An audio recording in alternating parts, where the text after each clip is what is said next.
पूज्याय राघवेन्द्राय सत्यधर्मरथाय च भजतां कल्पवृक्षाय नमतां कामधेनवे दुर्वादिध्वान्तरवये सज्जनेन्दीवरेन्दवे नमः श्रीराघवेन्द्रगुरवे नमो अत्यन्तदयाळवे पूज्याय राघवेन्द्राय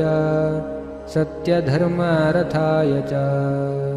भजतां कल्पवृक्षाय नमतां कामधेनवे दुर्वादिध्वान्तरवये सज्जनेन्दीवरेन्दवे नमः श्रीराघवेन्द्रगुरवे नमो अत्यन्तदयाळवे पूज्याय राघवेन्द्राय